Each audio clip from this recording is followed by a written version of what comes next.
Hello बच्चों, मैं रविंद्र देवनाथ मेरा यूट्यूब चैनल रविंद्र एकेडमी में सबका स्वागत करता हूं।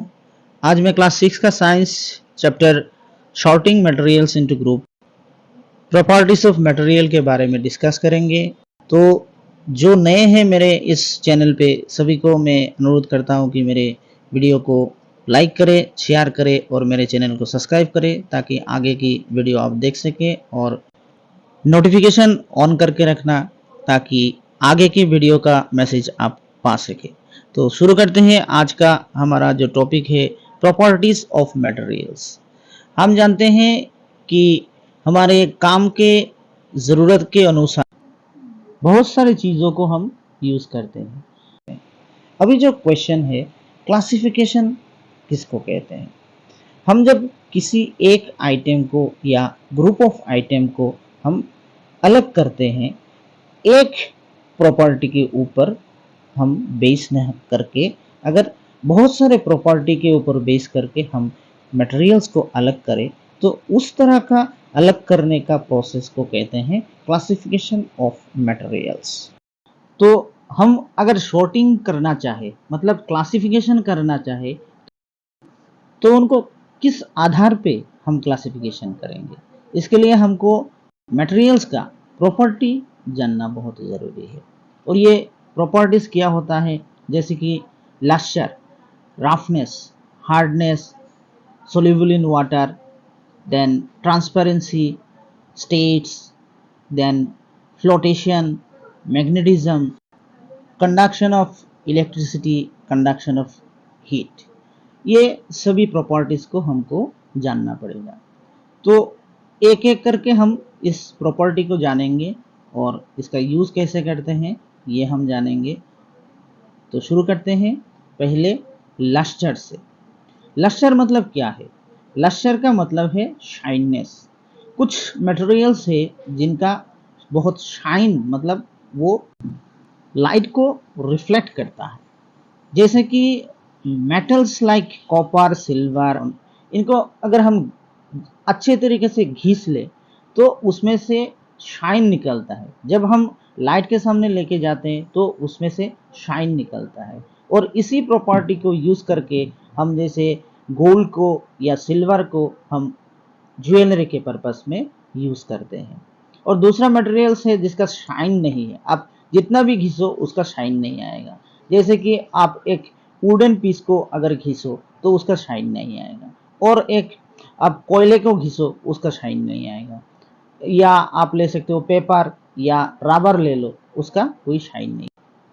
तो हमने देखा कि कुछ मटेरियल का शाइननेस है मतलब वो शाइनी है, और कुछ मटेरियल शाइन नहीं होता है।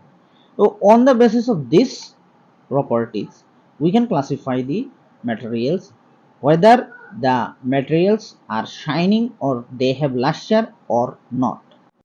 नेक्स्ट प्रॉपर्टी हम कह सकते हैं रफनेस। कुछ मटेरियल को अगर हम टच करें तो स्मूथ लगता है टच करने में, और कुछ मटेरियल को रफ लगता है।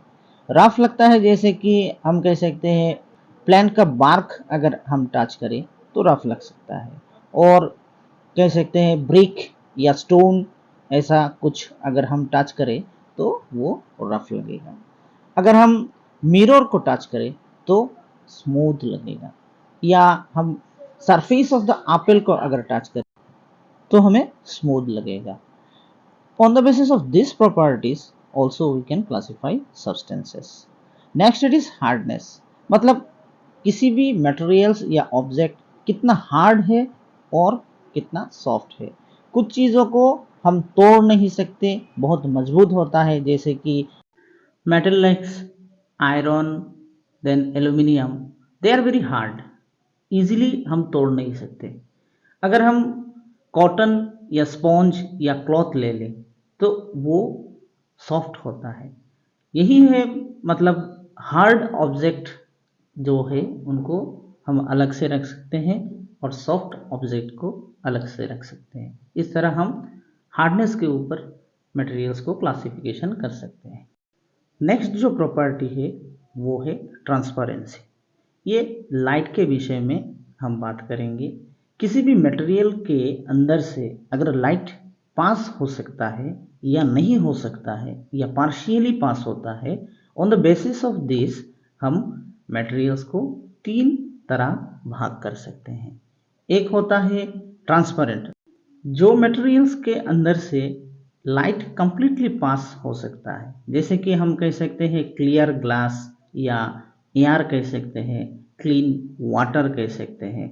इन मटेरियल्स के अंदर से लाइट इजीली पास हो सकता है और इनको हम ट्रांसपेरेंट मटेरियल कहेंगे।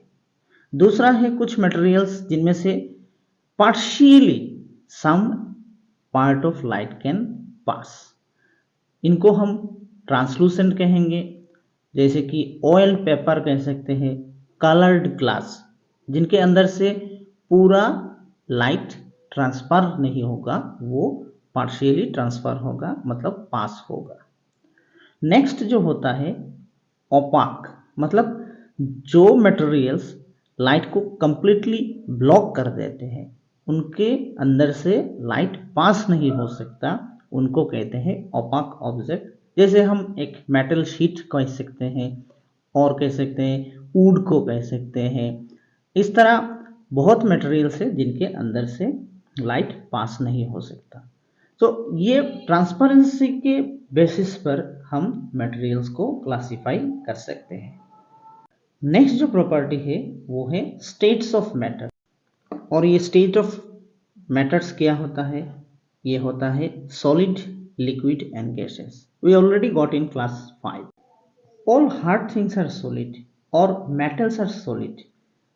दे have definite shape and volume, they cannot be compressed, मतलब उनको प्रेस करके भी आप उनका शेप या साइज चेंज नहीं कर सकते, क्योंकि हम जानते हैं materials are made up of tiny particles, और ये सॉलिड का जो पार्टिकल्स है वो बहुत क्लोजली एंड टाइटली पैक्ड रहता है, इसके लिए उनका शेप और वॉल्यूम इजीली चेंज नहीं होता।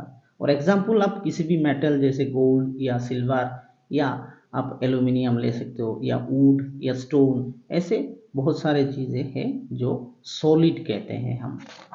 दूसरा आता है लिक्विड। लिक्विड उनका डेफिनेट वॉल्यूम होता है लेकिन उनका डेफिनेट शेप नहीं होता। अगर आप किसी भी कंटेनर में पानी को लोगे तो वो उसी शेप में आ जाएगा, मतलब they take the shape of the container where we are pouring the liquid.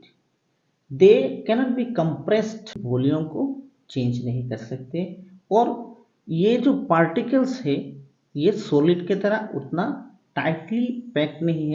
Example हम कह सकते हैं ऑयल, पेट्रोल या water. Gases nitrogen, oxygen, hydrogen, ये सब गैसेस हैं, इनका कोई डेफिनेट शेप नहीं होता, उनका कोई डेफिनेट वॉल्यूम नहीं होता। Particles of the material of gases are not tightly packed, means they are loosely packed, and whenever we are giving heat on the gases they expand in size, so easy volume we can change. Next जो property of materials हम कहेंगे वो होगा solubility in water. If we add some sugar in a glass of water and stir it properly, then it dissolve into water. ये dissolving भी कह सकते हैं या solubility भी कह सकते हैं। तो on the basis of this property हम materials को क्लासिफाई कर सकते हैं, जैसे कि soluble in water और insoluble in water, mixable और इमिक्सेबल। सोल्यूबल मीन्स किसी भी चीज़ को अगर वाटर में हम डालेंगे और उसको स्टेयर करेंगे तो वो अगर घुल जाए तो उसको हम कहेंगे सोल्यूबल इन वाटर। जैसे कि शुगर हम ले सकते हैं या कॉमन सॉल्ट, इसको पानी में डाल के अगर हम स्टेयर कर ले तो वो घुल जाता है, मतलब शुगर और common salt are soluble in water. Insoluble जैसे कि सैंड या हम चॉक पाउडर ले सकते हैं, इनको अगर हम वाटर में डाल के स्टेयर करें तो भी नहीं घुलता, मतलब चॉक पाउडर या sand are insoluble in water. ये जो सोल्यूबल और इंसोल्यूबल के बारे में बताया गया, इसमें वाटर में जो चीज़ सॉलिड डिसॉल्व होता है कि नहीं, इस बारे में हम जान के क्लासिफिकेशन ऑफ मैटर्स कर सकते हैं। अभी कुछ लिक्विड वाटर में डिसॉल्व होता है, कुछ लिक्विड डिसॉल्व नहीं होता। जो लिक्विड वाटर में डिसॉल्व होता है, जैसे कि अल्कोहल, विनेगर वाटर में डिसॉल्व होता है, इनको मिक्सेबल कहा जाता है। और कुछ लिक्विड वाटर में डिसॉल्व नहीं होता, जैसे कि पेट्रोल या ऑयल, ये वाटर में डिसॉल्व नहीं होता। इन चीज़ों को इमिक्सेबल कहा जाता है।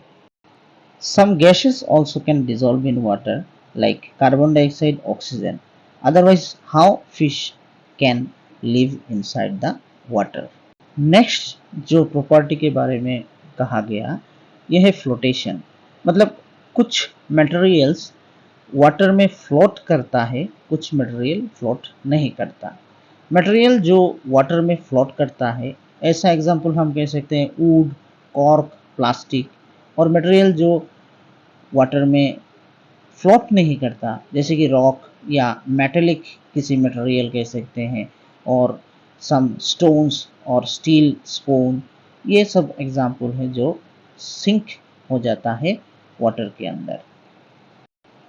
इस फ्लोटेशन प्रॉपर्टी को यूज करके भी हम मटेरियल को सॉर्टिंग कर सकते हैं या क्लासिफिकेशन कर सकते हैं। नेक्स्ट प्रॉपर्टी है मैग्नेटिज्म। मतलब मैग्नेट जो चीज़ों को अट्रैक्ट करता है, जैसे कि आयरन, कोबाल्ट या मैग्नेट को अट्रैक्ट करता है। तो उस हिसाब से कुछ मटेरियल को हम मैग्नेटिक कहते हैं, जो मटेरियल को मैग्नेट अट्रैक्ट करता है। और कुछ मटेरियल जैसे कि वुड, प्लास्टिक, रबर, इन सब मटेरियल को मैग्नेट अट्रैक्ट नहीं करता, इनको हम नॉन मैग्नेटिक मटेरियल्स कहते हैं। नेक्स्ट जो प्रॉपर्टी है वो है कंडक्शन ऑफ इलेक्ट्रिसिटी। मतलब कुछ मटेरियल के अंदर से इलेक्ट्रिसिटी पास होता है, कुछ मटेरियल के अंदर से इलेक्ट्रिसिटी पास नहीं होता। जिन मटेरियल के अंदर से इलेक्ट्रिसिटी पास होता है, उनको हम कहते हैं कंडक्टर ऑफ इलेक्ट्रिसिटी और कंडक्टर्स। जैसे कि कॉपर या एल्यूमिनियम का वायर, जिसके अंदर से इलेक्ट्रिसिटी पास हो सकता है।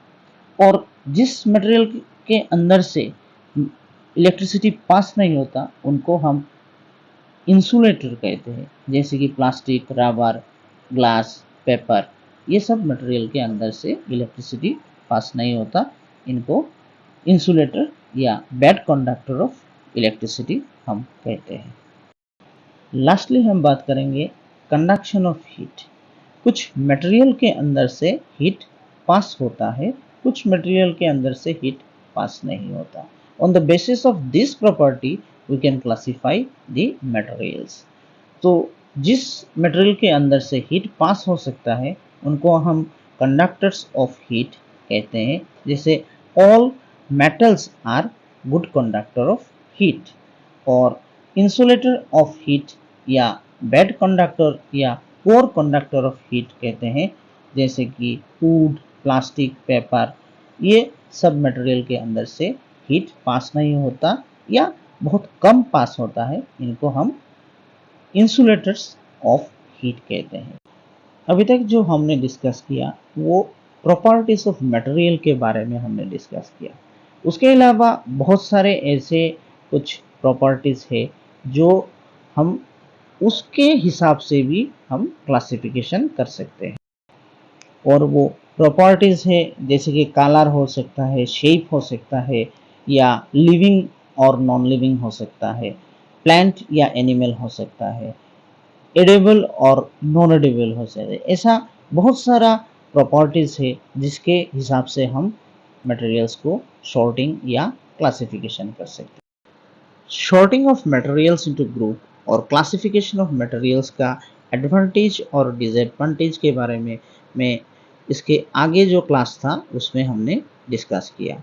अगर आपने वो वीडियो नहीं देखा है तो मैं इस वीडियो के डिस्क्रिप्शन में उसका लिंक दे दूंगा, आप वो देख लेना, तो पूरा आपको समझ आ जाएगा कि क्लासिफिकेशन हम क्यों करते हैं, इसके हमारा क्या बेनिफिट्स है या क्या एडवांटेजेस हमको मिलता है और क्या डिसएडवांटेज है।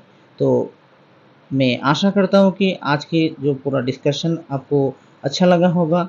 अगर ये डिस्कशन आपको अच्छा लगा है तो मेरे वीडियो को लाइक करना, शेयर करना और आगे का वीडियो देखने के लिए मेरे इस चैनल को सब्सक्राइब करना, नोटिफिकेशन ऑन करके रखना, ताकि आपको आगे का जो वीडियो हम देंगे उसका मैसेज आपको मिल जाए। और पूरा वीडियो देखने के लिए सभी को धन्यवाद।